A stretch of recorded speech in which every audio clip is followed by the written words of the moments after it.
Pro dan kontra terkait ujian IPS Topik tahun 2025 diadakan atau tidak. Bahkan ada juga yang mengatakan stop dulu untuk ujian tahun 2025 karena banyak roster yang masih berada di tahun 2024. Bahkan yang di roster 2022 dan 2023 ini cukup lumayan banyak, masih belum ada peningkatan ataupun belum habis semuanya.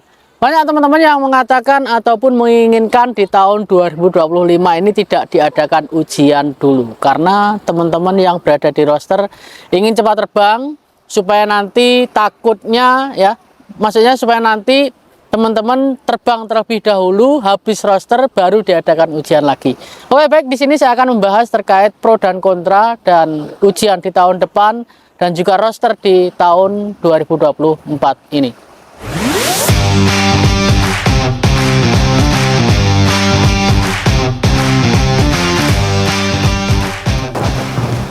Assalamualaikum warahmatullahi wabarakatuh. Ketemu lagi bersama saya Wahono Channel yang selalu memberikan motivasi dan juga dukungan buat teman-teman semuanya supaya tetap semangat untuk mengejar cita-citanya bisa sampai ke negeri gingseng Korea Selatan. Saya berada di sebuah pantai. Pantai ini tepatnya di Kota Buryong dan banyak sekali orang-orang yang berdatangan di sini ketika Jumal ataupun akhir pekan, hari Sabtu dan juga Minggu. Terlebih di hari Minggu seperti ini banyak sekali, bisa dilihat di belakang saya ada banyak orang-orang Korea yang menikmati liburannya di musim akhir pekan. Jadi di sini saya akan membahas terkait roster. Habiskan dulu rosternya di tahun depan ataupun tahun ini ya, supaya tahun depan itu tidak diadakan ujian lagi. Karena apa? Jika diadakan ujian lagi tentunya roster akan semakin meningkat, semakin bertambah. Dari pengamatan saya, dari tahun-tahun yang sudah terlewati, baik itu tahun 2018, 2019, 2020, ya, 2021 nggak ada ujian, 2022 itu masih ada roster yang tersisa dari tahun-tahun sebelumnya. Di tahun 2022 sendiri, 8.442 teman-teman yang lulus dan yang sudah di-approve itu kurang lebih 8.146. Artinya di sini sudah banyak yang mendapatkan SLC ataupun terbang. Masih ada sisa di tahun 2022 dan 2023 sendiri sejumlah 17.585 teman-teman yang lulus. Namun yang sudah di-approve itu kurang lebih 16.000 dan yang sudah mendapatkan SLC itu 10.000 teman-teman. Jadi dari 17.000 teman-teman yang lulus itu ada 10.000 teman-teman yang sudah mendapatkan SLC dan yang sudah terbang itu 9.582. Artinya di sini 2023 tinggal sedikit saja. Nah, di tahun 2024 ini sudah ada 12.000 teman-teman yang lulus di 2024. Artinya masih ada kesempatan banyak sekali untuk terbang. Di 2024 ini dijadikan cadangan teman-teman untuk terbang di 2025 nanti. Jadi jika di tahun 2025 diadakan ujian tidak ada salahnya teman-teman. Karena di tahun 2023 tinggal sisa kurang lebih 6.000 teman-teman yang belum mendapatkan SLC ataupun belum terbang.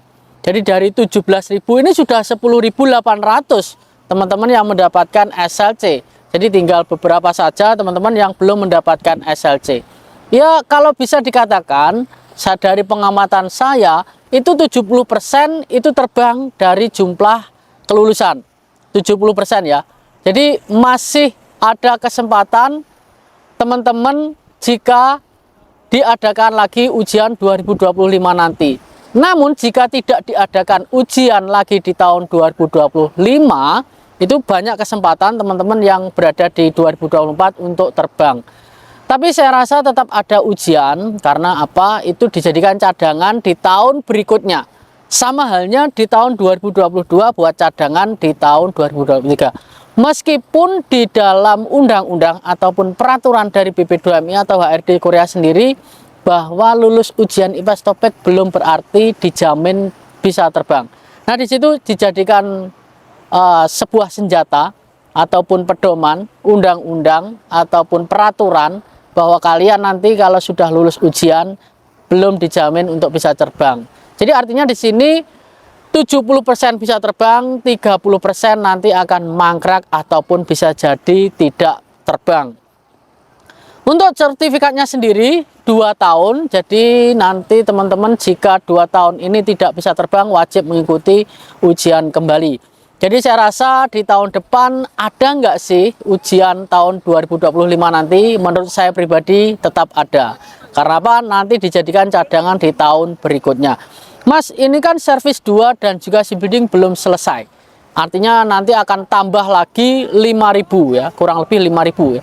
4.782 ditambah 2.293 atau 292 kemarin ya. Jumlahnya kurang lebih 5.000 dari teman-teman 12.000 yang sudah lulus di 2024, ini tambah 5.000. Artinya hampir sama di tahun 2023 untuk teman-teman yang lolos. Belum lagi ditambah teman-teman yang di UBT khusus ya. UBT khusus mungkin ini sudah dicampur teman-teman, 12.000 dari UBT khusus karena sudah masuk roster semuanya. Maksudnya dimasuk data pencarian roster. Namun masih ada beberapa teman-teman yang belum masuk di roster. Jadi artinya 2025 masih ada kesempatan untuk mengikuti ujian. Masih ada ujian lagi insya Allah di tahun 2025. Jadi buat teman-teman yang masih berada di SLC, maksud saya di kolom 2 belum mendapatkan SLC, bahkan di roster masih di kolom 3 belum mendapatkan SLC, tenang saja, kesempatanmu 70%. Artinya di sini 17.000. Jika nanti teman-teman lulus di angka 17.000, teman-teman yang lulus di 2024 ini masih ada kesempatan 9.000 sampai berapa ini? 12.000 teman-teman yang terbang. Artinya 5.000 teman-teman yang tidak bisa terbang di tahun 2024. Masih ada kesempatan. Mungkin itu saja yang saya sampaikan. Jadi pro dan kontra saya rasa ini memang benar ya. Nah, tidak masalah buat saya. Buat kalian yang tidak setuju dengan adanya tahun depan ada ujian, itu tidak masalah. Yang jelas tetap saya doakan kalian bisa sampai di Korea dan menikmati hasil jerih payah Anda, perjuangan Anda untuk bisa mencapai negeri ginseng Korea Selatan. Assalamualaikum warahmatullahi wabarakatuh. Awali kesuksesanmu mulai dari sekarang. Terima kasih.